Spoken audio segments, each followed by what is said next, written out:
მოგესალმებით ძვირფასო მეგობრებო, გთავაზობთ სტუდია რესტაქსელ სინერგიას ერთობლივი დისკუსიების ციკლს, რომელიც მომზადებულია პროექტის დევნილთა ჩართულობის გაძლიერება წინასაარჩევნო კონტექსტში, ფარგლებში.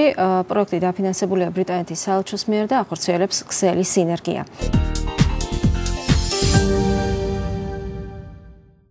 დღევანდელ გადაცემაში ჩვენ კვლავ გვექნება საშუალება მოვისმინოთ როგორც დევნილი საზოგადოების ხედვა, ქსელის სინერგია, წევრი ორგანიზაციების ხედვა იმ პრობლემების და მათი გადაჭრის გზების შესახებ, რომელთა წინაშეც დგანან იზოლებით გადაადგილებული პირები საქართველოში, ასევე მოვუსმენთ პოლიტიკოსებს, პოლიტიკური პარტიების წარმომადგენლებს და შევეხებით ყველა იმ საკითხს, რომელზეც ჩვენს პირველ გადაცემაშიც ვისაუბრეთ და ახლა უკვე გვექნება საშუალება, რომ უფრო კონკრეტულად ვისაუბროთ ყველა იმ პრობლემაზე, რომელიც ჩვენმა სტუმრებმა დაასახელეს.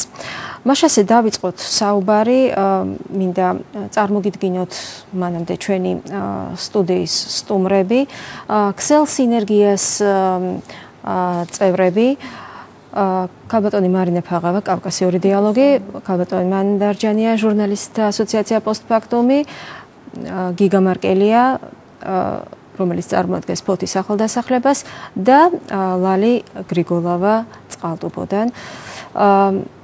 და ასევე პოლიტიკური პარტიების წარმომადგენლები, კოალიცია ქართული ოცნებიდან ქალბატონი გოგული მაღრაძე, ქრისტიან-დემოკრატიული მოძრაობა ლელა გულედანი და ეროვნულ დემოკრატიულ პარტიას დღეს სტუდიაში წარმოადგენს ბატონი გელა კვაჭანტირაძე. დიდი მადლობა ჩვენთან მობრძანებისთვის და დავიწყოთ საუბარი და მოდით ასეთი ფორმატით გავხსნათ დღევანდელი ჩვენი გადაცემა.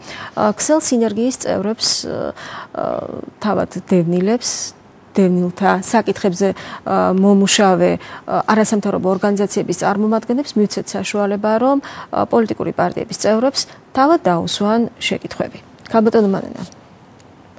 ყველაზე კარგად მე ვიცნობ ქართული ოცნების პროგრამას დევნილებთან მიმართებაში და ალბათ აქედან მინდა დავიწყო, მაგრამ ამას კიდე წინ უძღო და მე ვესწრებოდი ბატონ ბიძინა ივანიშვილის შეხვედრას დევნილებთან. ჯერ ის შეხვდა 2008 წლის შედეგად დაზარალებულ დევნილებს და შემდგომ იყო შეხვედრა აფხაზეთის დევნილებთან და ეს პროგრამაშიც არის გაჟღერებული, რომ დევნილებმა სხვა საქართველოს დანარჩენ სხვა მოქალაქეებთან ბოდიშის მოხდით უფრო უკეთესად და წინსწრებით უნდა იცხოვრონ.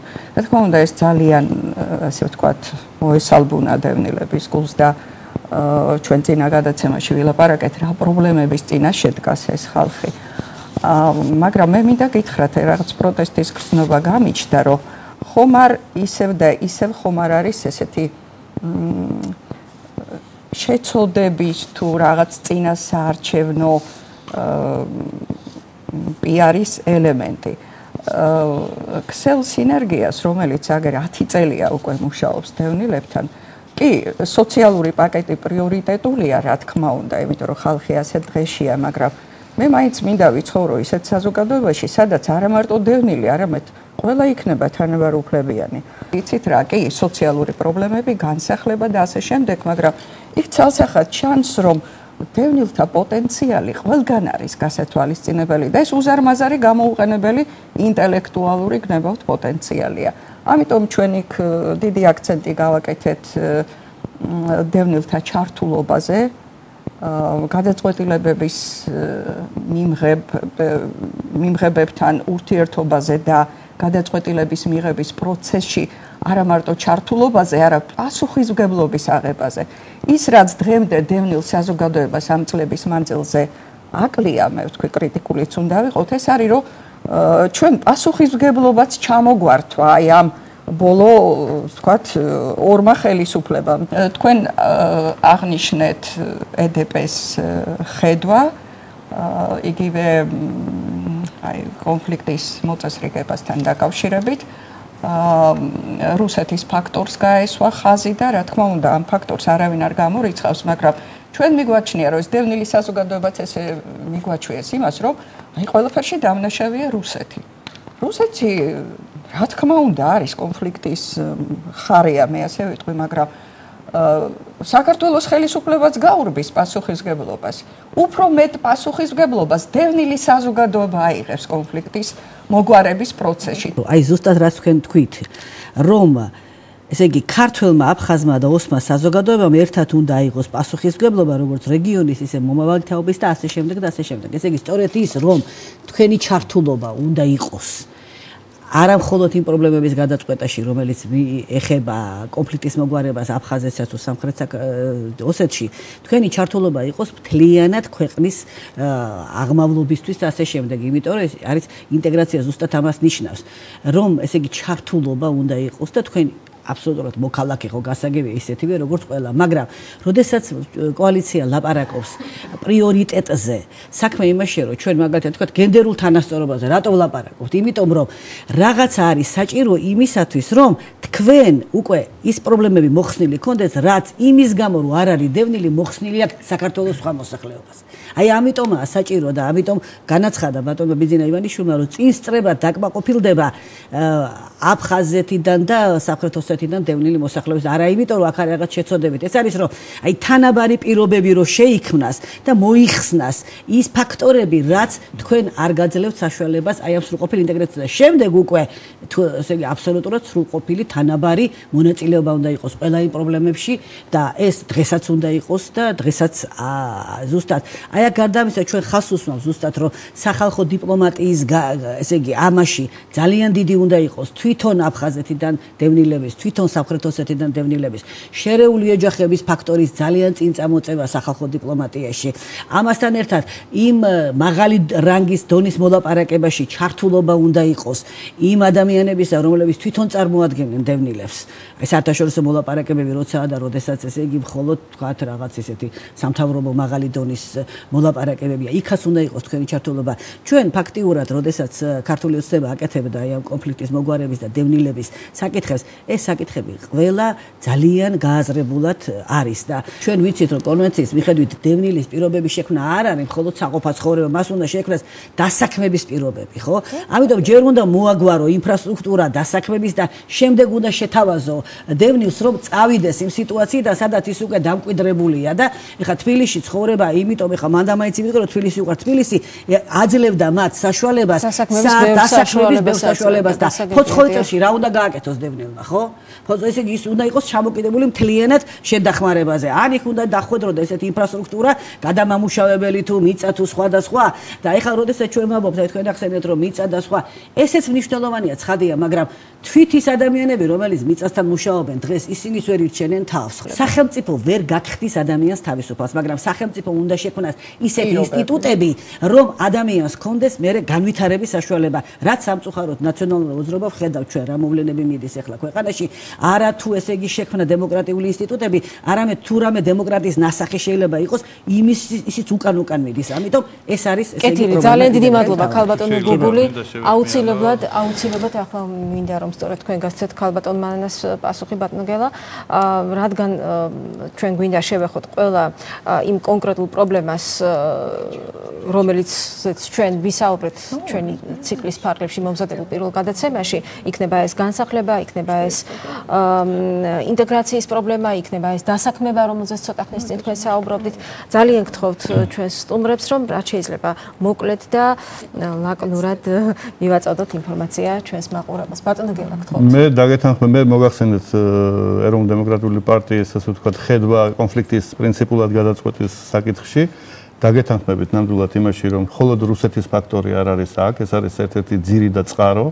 არანაკლები პასუხისმგებლობა აქვს ამ საქმეში ხელისუფლებას პირველ რიგში და შემდეგ ყველა მთელ საზოგადოებას. რაც შეეხება ხელისუფლების პასუხისმგებლობას, მე ვიტყოდი, რომ ყველაზე მძიმე ალბათ დევნილებისთვის და თითოეული ჩვენთაგანისთვის არის ის, რომ დღეს არ არსებობს ნათელი ხედვა თუ როგორ უნდა მოგვარდეს კონფლიქტი, რისი იმედი უნდა გქონდეს და დაახლოებით რომ წარმოვიდგინოთ პროცესი, საით მივისწრაფით და ეს არის ყველა აღიარებს, რომ ეს არის გზელვადიანი მოგვარების პროგრამა, გასაგებია, რომ ეს უცბად არ მოგვარდება, მაგრამ ამ პერიოდში, სანამ ეს პრობლემა მოგვარდება და გვარდება, როგორ იცხოვროს დევნილმა მოსახლეობამ, როგორ შეექმნას მას ღირსეული და ნორმალური არსებობის პირობები და რა არის ამისთვის გასაკეთებელი. ვიდრე მოხდებოდეს დევნილების თქვათ განსახლება ან თქვათ შეცვლა საცხოვრებელი ადგილის ან პირობების, ეს პროგრამები ზუსტად უნდა იყოს დამუშავებული კარგად, უნდა იყოს მატერიალური წინაპირობები და სოციალური წინაპირობები კარგად ასე ვთქვათ მომზადებული და მხოლოდ ამის შემდეგ ნებაყოფლობით, შეთანხმებით, ახსნა განმარტებით, თხოვნით თუ საჭიროა და ასე შემდეგ, უნდა შეიძლება რომ თუ თანხმობის შემთხვევაში მოხდეს განსახლება და ასე ვთქვათ ის გონივრულად განაწილება ჩვენი ხალხის ისე რომ მათ ჰქონდეთ ელემენტარული საარსებო პირობები. ის სასაცილო ასე ვთქვათ და სატირალი რო არ იყოს, ნამდვილად სასაცილო თუ ცინიკური უпростоრად ეს შემწეობები, რომელიც დევნილებს აქვს, ეს უნდა გადაიხედოს სასწრაფოდ და დევნილებს უნდა მიეცეთ ღირსეული ასე ვთქვათ შემწეობა იმისთვის, რომ ვიდრე მოხდება მაგისი დასაქმება, ან სოციალური ინტეგრაცია, ან ესე იგი რაღაც გარკვეული ელემენტარული პირობების შექმნა, რაზეც ეს ცალკე საუბრის თემა, მანამ მას ჰქონდეს თუნდაც საარსებო მინიმუმის პირობები. თავისი ეს ვთქვათ მთელი სოციალური პაკეტით პირველ რიგში რომ საუბარი არის ეს ვთქვათ ჯანდაცვის დაზღვევაზე გასაგებია, განათლების ხელმისაწვდომობაზე, თუ ბავშვების მომავალი თუ ეჭქვეშ დგას, ჩვენი სიცოცხლე დამთავრებულია, ხო, რაზეა საუბარი და ასე შემდეგ და ასე შემდეგ. ამიტომ საარსებო მინიმუმის პრობლემა და აი დევნილთა შემწეობის პრობლემა პირველ რიგში ეს არის გადაუდებელი საკითხი, რომელიც დღევანდელმა ხელისუფლებამ თუ მომავალმა ხელისუფლებამ, რომელიც აირჩევა და უშუალოდ აი ამ მოახლოეს არის 1 ოქტომბერს, პირველ რიგში ეს საკითხი უნდა გადაწყვიტოს და უნდა მონახოს რესურსი, კეთილი უნდა ინებოს იმისთვის, რომ ადამიანებს სიცოცხლის და არსებობის საშუალება. კეთილი, ძალიან დიდი მადლობა, ჩვენ მოვისმინეთ ეროვნულ-დემოკრატიული პარტიის ხედვა და ის უმთავრესი საკითხები, რომელიც პირველ რიგში უნდა გადაიჭრას. ბევრია საკითხი, სამწუხაროდ ესეთ მოკლე რეგლამენტში ძალიან ბევრი რამ გვასათქმელი. გასაგები, ახლა უკვე ქალბატონ ლელას მივმართავ მე. კერძო სექტორში დევნილთა დაახლოებით 45,000 ოჯახი ცხოვრობს. ჩვენ ციკლის ფარგლებში მომზადებულ პირველ გადაცემაში ვახსენეთ ეს თემა, მაგრამ ახლა მინდა რომ ჩაგეკითხოთ, როგორია კერძო სექტორში მცხოვრები დევნილების მდგომარეობა და რა პრობლემები აქვთ მათ კომპაქტურად ჩასახლებული დევნილებისგან განსხვავებით და თქვენი პარტიის ხედვა როგორია? რის გაკეთებას გეგმავთ კონკრეტულად ამ ადამიანებისთვის? მოგახსენებთ, თუ გადავხედავთ ტოლთა და განსახლების სამინისტროს სტატისტიკას და ცხელი ზარების სტატისტიკას, ჩვენ ვნახავთ, რომ კერძო შესახლებული დევნილების პრობლემა სერიოზულად დგას და მათი განსახლების პრობლემა, მაგრამ ისევ და ისევ სახელმწიფო პოლიტიკა და სამინისტროს პოლიტიკა კერძო შესახლებული დევნილებისთვის არის ძალიან ასე ვთქვათ ცუდი, იმიტომ რომ განსახლებისთვის მათთვის პრიორიტეტი არის კოლექტიური ცენტრების ასე ვთქვათ ნგრევადი ობიექტების დაცლა, დაკანონება და რეაბილიტაცია და გასაყიდი ობიექტები. კი ბატონო, პირდაპირ წერია სტრატეგიაში, რომ ინვესტიციებისთვის უნდა გამოიტანონ ეს ობიექტები, კერძო ინვესტიციებისთვის და ბიუჯეტში უნდა შევიდეს თანხა. და დევნილებისთვის სამწუხაროდ ეს რატომღაც სამოქალაქო ცნობიერება ვიცით რომ ისედაც დაბალია ჩვენს ქვეყანაში და დევნილებში მით უმეტეს და ამ სტრატეგიაზე ხელი არ მიუწვდება და პირდაპირ წერია სტრატეგიაში რომ ეს ობიექტები უნდა დაიცალოს და უნდა დაუბრუნდეს პირვანდელი სახე ბაღებს, სკოლებს და საავადმყოფოებს, ხოლო დანარჩენი კომერციული ინვესტიციებისთვის უნდა გაიყიდოს.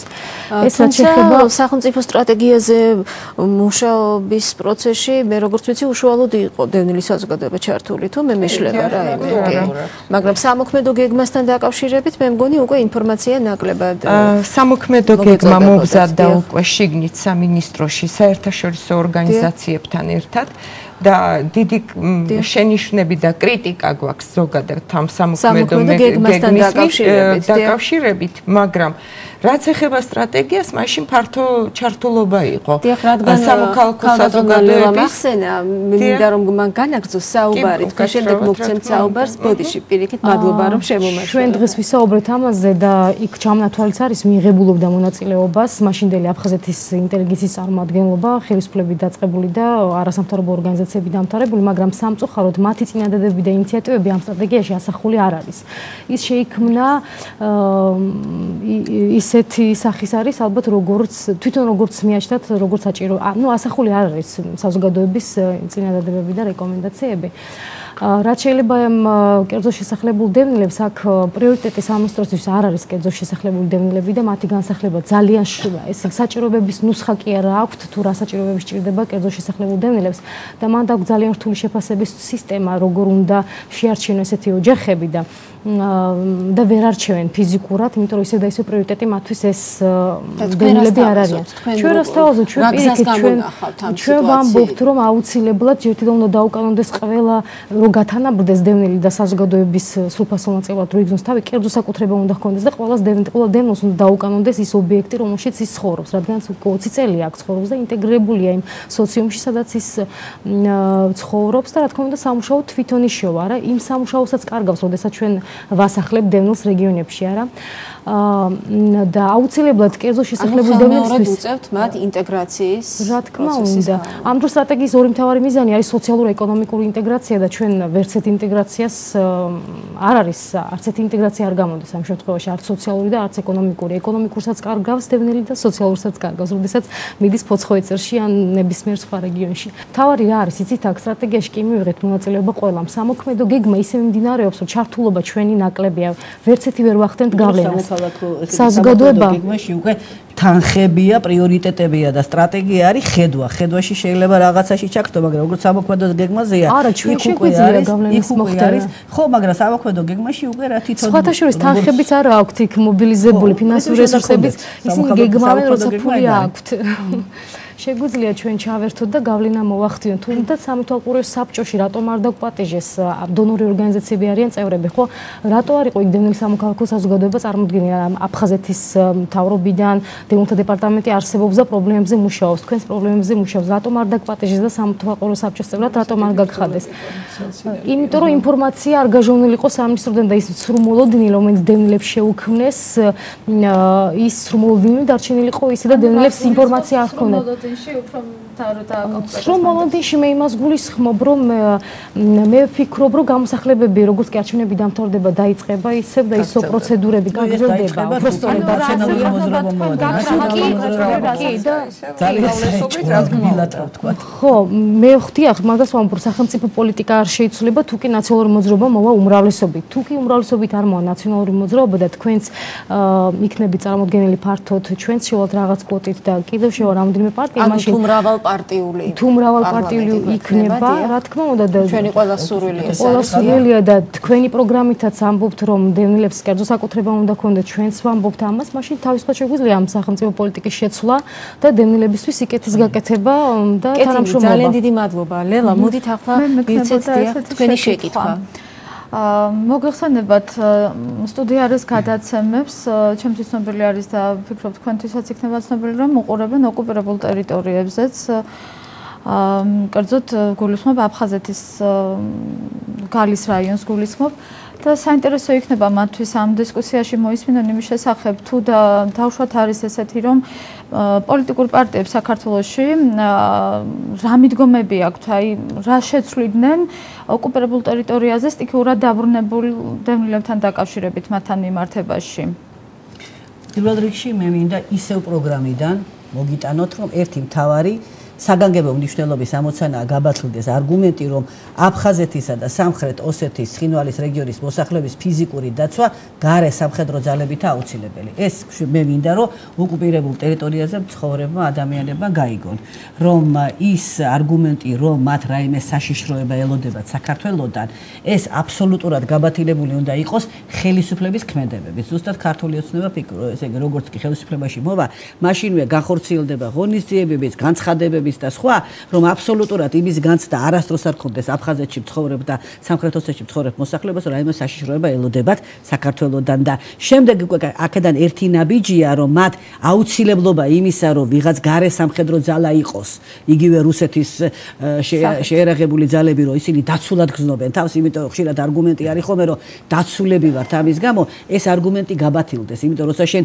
არც ერთი მხრიდან არ გელოდება არანაირი თავდასხმა და შედება, მაშინ სულ არ არის საჭირო საჭირო რომ სხვა ქვეყნის ჯარი იდგა შენ ტერიტორიაზე და ეს ჩვენ უნდა განუმტკიცოთ და განუმტკიცებთ კიდეც აფხაზეთის და სამხრეთ ოსეთის მოსახლეობას. დობის ფაქტორი და მეორე, როდესაც აი ხა თანდათანობით იმ სახალხო დიპლომატია და სხვა და მე აღნიშნე დღეს შეხვედრაზეც რომ ძალიან მნიშვნელოვანია რომ გაგვიჩნდეს უფრო მაღალი ინტერესი ვიდრე ჩვენი ინდივიდუალური აი ქვეყნის აი მარტო საქართველოს რა უნდა მარტო აფხაზეთის ტერიტორიაზე მცხოვრებ ამ ქვეყნას და ხალხს რაც უნდა უფრო მეტი ინტერესები არსებობს. დღეს სადაც ისინი ცხოვრობენ, მათ საცხოვრებელ ადგილს არანაირი არ ემუქრება, იმიტომ რომ საქართველოს ხელისუფლებამ და მაშინ უნდა გადაწყვიტოს ეს პრობლემა, როცა მას ექნება სათანადო სახსრები იმისთვის, რომ აფხაზეთში დაბრუნებული მოსახლეობა ისე რომ არ ხელყოს ინტერესები უკვე იქ ცხოვრები ხალხისა ისე მოაგვაროს დაბრუნებული მოსახლეობის ყველა პრობლემა.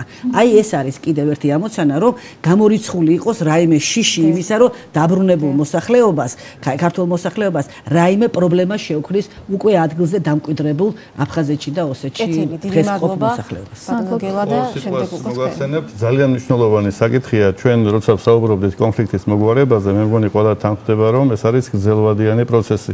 ამიტომ აი ამ საკმაოდ ხანგრძლივი პერიოდის, რომელიც ზუსტად არავინ არის ის რამდენი იქნება დამოკიდებულია თითოეულ ჩვენთაგანზე და ბევრ სხვა ფაქტორზე, საერთაშორისო ფაქტორზე, ძალიან მნიშვნელოვანია ის, რომ წინ წამოიწიოს სოციალურმა და ეკონომიკურმა ფაქტორებმა, აუცილებლად უნდა შედგეს, ასე იგი, დაიწყოს ურთიერთობები პირდაპირ ორმხრივ ფორმატში, ასევე მრავალმხრივ საერთაშორისო ფორმატში უნდა აღდგეს დიალოგი და ჩვენ ყველაფერი უნდა გავაკეთოთ იმისთვის, რომ სანამ მოხდება კონფლიქტის პოლიტიკური გადაწყვეტა, მანამ სოციალური, ეკონომიკური, ჰუმანიტარული ეს ურთიერთობები და ფაქტორები ნდობის, ასე ვთქვათ, გარკვეული აი მაქსიმალური შესაძლებლობით, რაც შეიძლება გამოიჩინოს ორივე მხარემ, ეს უნდა აღდგეს, ეს პროცესი უნდა დაიწყოს და ჩვენ ყველა ეს ფერკეტი რაც გაგვაჩნია, ვთქვათ, საერთაშორისო თანამეგობრობის, იგივე ვთქვათ, ჩვენი მეზობლების და ასე შემდეგ, ყველაფერი უნდა გამოვიყენოთ, რომ აი ამ მიმართულებით, ასე ვთქვათ, პირდაპირი კონტაქტები და ეკონომიკური კავშირების საშუალებით აღდგეს, ასე ვთქვათ, და დაიწყოს ეს პროცესი. დობის აღდგენა და ამავდროულად ის, რომ საქართველო გახდეს მიმზიდველი. ეს იქნება პირველი გარანტია უსაფრთხოების და რასაკვირველია, EUTHOS მისია და ყველა სადამკვირვებლო მისიები, მისი გაძლიერება მაქსიმალურად და ასე ვთქვათ, დიალოგში შესვლა პირდაპირ და ასე ვთქვათ, საერთაშორისო. აი მე ასე ვხედავ ახლობებით აი უსაფრთხოების გარანტიას. ძალიან მოკლედ თუ შეიძლება გელოდოს ძალიან მოკლე რეპლიკა მინდა. ყველა პარტიებს გათვალისწინებული აქვს და გეთანხმებით, რომ ჩვენი საზოგადოება უნდა გახდეს, ესე იგი უნდა გადადგას ნაბიჯი და მთელი რიგი შეთავაზებები უნდა მოხდეს, მაგრამ ჩვენ გვავიწყდება ერთი რამ. აი ქსელ სინერგიას წევრები, რომლებიც ძალიან აქტიურად არიან ჩართული დღესაც აფხაზურ მხარესთან დიალოგში, ჩვენ დავინახეთ ერთი ესეთი რამ, უნდობლობა. ალბათ საჭიროა ჩვენ ვის მიმართ, პოლიტიკური პარტიების მიმართ? არა, საერთოდ ქართული პოლიტიკური სპექტრის მიმართ. დღევანდელი ხელისუფლების მიმართ, წინა ხელისუფლების მიმართ და მათ ესე მალე რაც გინდ კარგი სპექტრი მოვიდეს პარლამენტში, გარწმუნებთ არ გაუჩნდებათ. ალბათ საჭიროა საკითხი სხვანაირად დავაყენოთ. ჩვენ კი არ შევთავაზოთ, არამედ მათ მივცეთ ესე იგი, აი რას გვთავაზობენ ისინი? ანუ მათი მხრიდან წამოვიდეს ინიციატივები.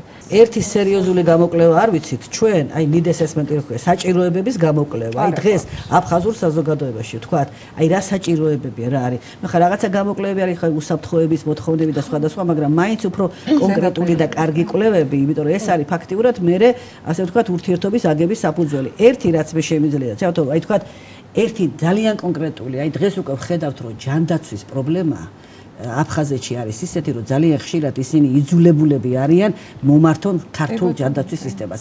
მაგრამ ამას არ ექნება, აი ჩვენ ოცნებას ზუსტად ესაა განსაზღვრული, რომ ხელისუფლებაში მოშლის შემდეგ ეს არ იქნება ერთეული შემთხვევები. შეიქმნება წყობრის სისტემა და ამაზე აფხაზური მხარეც წამოვა, რომ წყობრის სისტემა იმის, რომ ჯანდაცვის მომსახურეობა იყოს შესაძლებელი იმ ადამიანებისთვის, ვინც აფხაზეთის ტერიტორიაზე ცხოვრობს და ჭირდება ასეთი სამედიცინო დახმარება. ძალიან დიდი მადლობა, კიდევ ერთი კონკრეტული და ახალი ახალი თემა შემოიტანეთ ჩვენს დისკუსიაში. მადლობა ქალბატონო გოგული, გსხოვთრელა. მე კონფლიქტების მოგარებასთან დაკავშირებით ჩვენი პოლიტიკური დოქტრინა და სადაც პირდაპირ არის გაწერილი თუ როგორ გვესახება დევნილების ღირსეული დაბრუნება, იქ არის ზუსტად ამ კავშირებზე საუბარი, რომ ეკონომიკური კავშირები და ნებისმიერი კავშირები უნდა აღდგეს აფხაზებთან და სხვათა შორის არაფორმალურად ეს კავშირები არსებობს, უბრალოდ არ აქვს ამას ფორმალური მხარე და როგორ შეიძლება ამ ყველაფრის სახალხო დიპლომატიის ფორმატის გაძლიერება, ამაზე აქცენტები ჩვენს გვაქვს გაკეთებული და ნდობის აღდგენა და დევნილთა მთლიანი ძალისხმევა როგორ უნდა იყოს მიმართული დაბრუნებისკენ და ვისთან ერთად შეიძლება და აფხაზეთის ისევ ლეგიტიმური ხელისუფლება რომ უნდა იყოს აუცილებლად ჩართული ამაში. საკანონმდებლო დონეზე ვიცით ჩვენ უმაღლესი საბჭო უნდა მუშაობდეს ამ საკითხებზე და პარლამენტში გვყავდეს უნდა ჩვენ მართლაც კი ღირსეული წარმომადგენელი და ძლიერი ლობი, ვინც აი ამ საკანონმდებლო ინიციატივებს დააყენებს და გაიტანს და ასევე აფხაზეთის მთავრობა როგორ ჩაერთოს და მთლიან დებულება თუ კი შეეცვლება და იქნება ზუსტად აფხაზებთან მოლაპარაკებების გამართვაზე ორიენტირებული და ნდობის აღდგენაზე თუ კი დაკომპლექტება ის ახალი სისხლით, ახალგაზრდებით, ვისაც აქვს უკვე კავშირები და ვისაც ყავს ნათესავები აფხაზებთან და ამას ცოტა ფორმალური მხარე თუ კი მიეცემა, იმიტომ რომ ჩვენ უკვე მოლაპარაკებები დიდი ხანია და თავად დევნილები უნდა ჩაერთონ კონფლიქტების მოგარებაში. ჩვენ სერიოზული ინვესტიციების ჩადებას ვაპირებთ სწორედ დევნილებში, იმიტომ რომ დევნილებს აქვთ კონტაქტები აფხაზებთან. დასაკვირველია, აუცილებელია ამ საკითხში პოლიტიკური ორგანიზაციების თანამშრომლობა და რასაც თავარი რაც მე მინდა ვთქვა, რომ ეროვნული დემოკრატიული პარტია პირდება თავის ამორჩეველს იმას, რომ ჩვენ გვექნება და გვაქვს პოლიტიკური ნება, რომ გავაკეთოთ ყველაფერი ეს გადავწყვიტოთ ის ყველა რთული პრობლემები, რაზეც აქ საუბარი იყო. მინაიდან ძალიან კარგად არის დაწერილი, ბევრი პროგრამა არსებობს დღესაც, უამრავი დოკუმენტია შექმნილი, მაგრამ არ არის სამწუხაროდ ის ნება, რომ განხორციელდეს. იმიტომ რომ ჩვენ პირდებით ჩვენს ამორჩეველს, რომ ყველაფერს გავაკეთებთ იმისთვის, რომ რასაც ვიტყვით ის გავაკეთოთ. შეიძლება 2008 წლის მერე მართლა ცოტა ბუნდოვანია ჩვენი წარმოდგენები იმის მიმართ რა უნდა აფხაზურ საზოგადოებას, მაგრამ 2008 წლამდე ბევრი წლის განმავლობაში ჩვენ ვიცოდით, რომ როგორც აფხაზური საზოგადოების, აგრეთვე მაგათი პოლიტიკური სპექტრის თანხwebdriver იყო და ეს იყო სურვილი, რომ საქართველოს მოეცა აფხაზეთისთვის შეარაღებული კონფლიქტის არ განახლების დოკუმენტისთვის, რომ მოეწერა ხელი. და ჩვენ ვიცით, რომ ბატონი ირაკლი ალასანია, როდესაც იყო აფხაზეთის ავტონომიური რესპუბლიკის ხელისუფლების თავმჯდომარე, მაშინ მუშაობდა აფხაზურ მხარესთან ძალიან მჭიდროდ და საკმაოდ ეფექტურად, იმიტომ რომ ნდობით სარგებლობდა, ეს ზუსტად ვიცი აფხაზური მხარის ამერიკელების დახმარებით და აკეთებდნენ მუშაობდნენ სერიოზულად ამ დოკუმენტს, რომელიც ითვალისწინებდა გარდა არ განახლებას აგრეთვე დევნილთა ეტაპობრივ დაბრუნებას, მაგრამ საქმე იმაშია, რომ ეს არ იყო მერე ხელმოწერილი და სამწუხაროდ იწურება ჩვენი გადაცემისთვის განკუთვნილი დრო და ნელ-ნელა ჩვენ უნდა შევაჯამოთ უკვე ყველაფერი ის, რაზეც ვისაუბრეთ. გიგა, მადლობა. ზოგადად გონი საზოგადოებისთვის საკმაოდ ცნობილია პროგრამები, იგივე წარმოადგენელი პარტიების, მაგრამ მინდა ესეთი კითხვა დაგისვათ. მოლოდინი საზოგადოების ზოგადად არც ისე დიდია, რომ თითოეული თქვენი პარტია უმრავლესობით მოვა პარლამენტში. თუ რეალობას გავითვალისწინებთ, ხო? ყოველ შემთხვევაში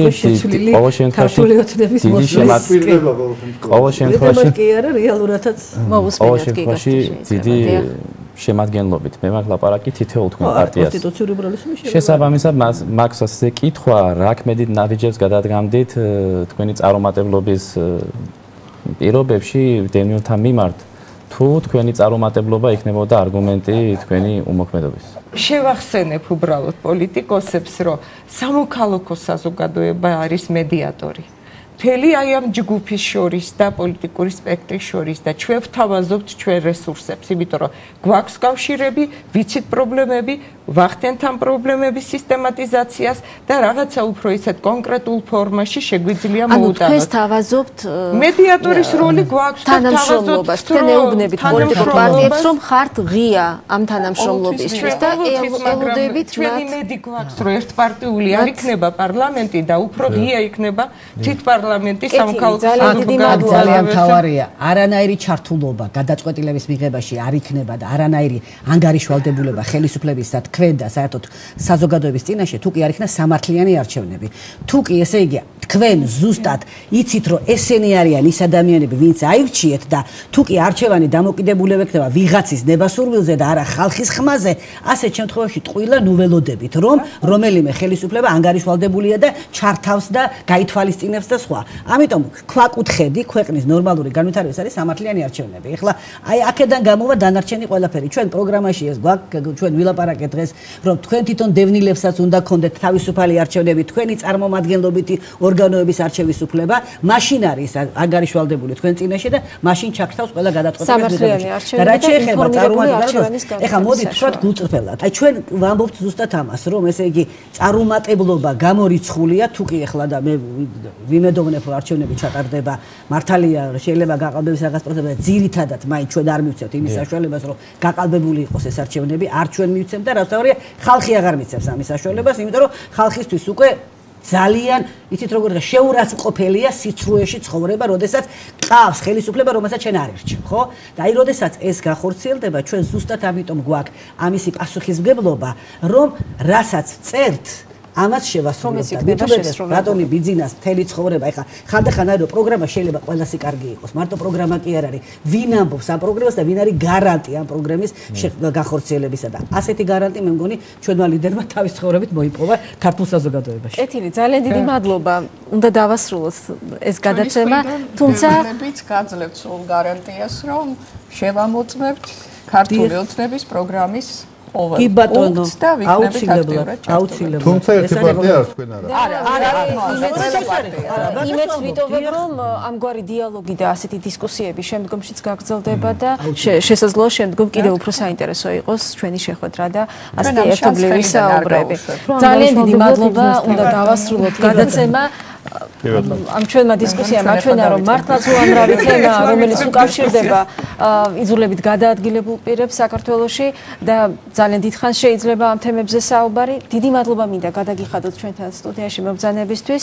შეგახსენებთ, ეს გახლდათ სტუდია რეს და ქსელ სინერგიას ერთობლივი დისკუსია, რომელიც მომზადებულია პროექტის დევნილთა ჩართულობის გაძლიერება წინასაარჩევნო კონტექსტში, ფარგლებში და ჩვენი სტუდიის სტუმრები ქალბატონი ჯერ ჩამოგითვლით ქსელ სინერგიას წევრებს, ქალბატონები ლალი გრიგოლავა, ქალბატონი მარინა ფაღავა, ქალბატონი მანა დარჯანია, ბატონი გიგა მარკელია და პოლიტიკური პარტიების წარმომადგენლები, კოალიცია ქართული ოცნება, ქალბატონი გუგული მაღრაძე, ქრისტიან-დემოკრატიული მოძრაობა ლელა გულედანი და ბატონი გელა კვაჭანტირაძე, რომელიც ეროვნულ დემოკრატიულ პარტიას წარმოადგენს. კიდევ ერთხელ დიდი მადლობა ჩვენ სტუმრებს ჩვენთან მომბრძანებისთვის. გადაცემის ჩანაწერი შეგიძლიათ ნახოთ სტუდია.rs ვებგვერდზე, მისამართზე studio.re/org. იმედი ვიქონიოთ, რომ პოლიტიკური სუბიექტები და მთელი ჩვენი საზოგადოება გულისხმიერებით მოეკიდება იძულებით გადაადგილებულ პირთა პრობლემების მოგვარების თემას და ასეთი დიალოგების პროცესში, დისკუსიების პროცესში უფრო იოლად გამოიძებნება პრობლემების გადაჭრის გზებიც. ამგვარი დისკუსიების შედეგადაც ჩვენ საზოგადოებასაც მთლიანად საზოგადოებას, არა მარტო დევნილ საზოგადოებას გავადვილდება გააზრებული და ინფორმირებული არჩევანის გაკეთება. დიდი მადლობა ყველას, ნახვამდის. დიდი მადლობა სტუდია.